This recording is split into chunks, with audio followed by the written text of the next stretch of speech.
بسم الله الرحمن الرحيم. الحمد لله الذي من اتقاه وكاه ومن توكل عليه كفاه. أحمده تعالى وأستغفره وأتوب إليه. اللهم صل وسلم وبارك عليه وعلى آله وصحبه أجمعين. أما بعد، يا مالك الملوك يا موتي موتوتا أتيك بوتا كيف قدري فانوتا يا هنان يا منان يا ربي يا قويتا رحمة ما خيتي نوالتي جنتا يا مالك الملوك يا موتي موتوتا أتيك بوتا كيف قدري فانوتا يا هنان يا منان يا ربي يا قويتا رحمة ما خيتي نوالتي جنتا. بسم الله جنة مكاخم باننا بنتو وهم داتو مكاخن كيخنا نجي أفرح مني على حبيبنا وعلي وسابي ثم التابعين هردفت تائساس إلى يوم الدين أكم نجايامي إسنبوليا رفنفنو الراس بنو ديرنان نما ميكا آخر قدنا كيرودا في كريس من قدو في هوان تكاو قدان جني خندي رفدو برتوتا رحمة ما خيتين نقلتي جنتا. سبحان الله ربي خين يقول كله جباري قدري أرشير أولته وما إساهم دا إساد الدهان ده ناقيه ما أنقلاهم دينو بهبه نمو الدان قودي سابقاي سلا قني خينيا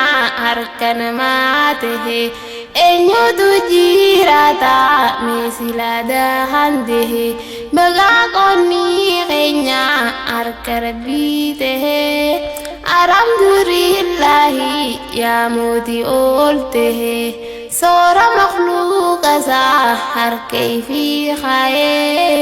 hisaba maleti nyachi sadahandehe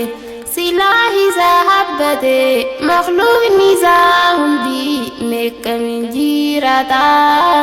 rahmatu ma khedin nufgal jannata. Salamun alaikum ya boleyan dini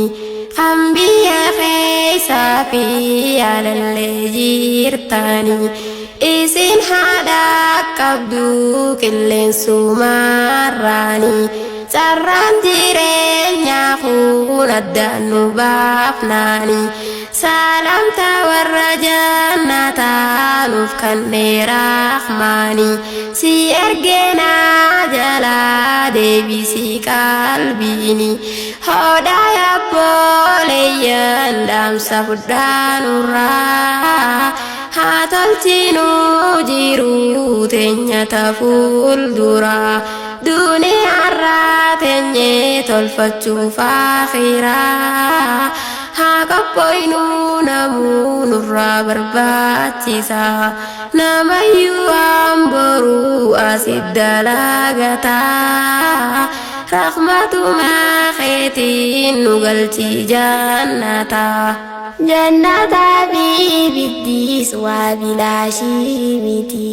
dalagachu qabda itilafateti mal dalagantenya arana fi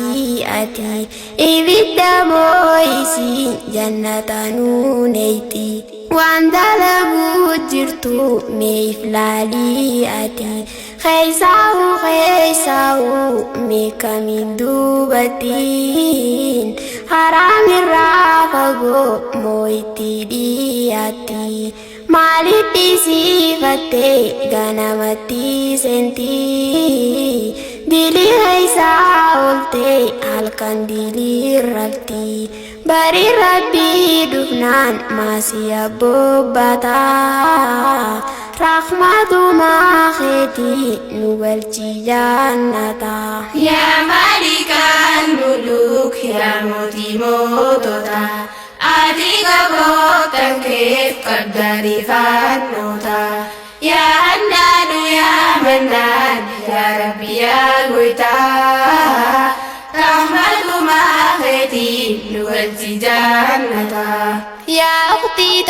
qaalii meetan na dhaageysu bakka jirtuun dhaamsi khiyya si haa geessu nabiyyiin aalamaa hoggaada odeessu ibidda baay'inaan kan rabbiin seensisu dubartoota jechuun nabiyyiin nuuf ibsu shamarran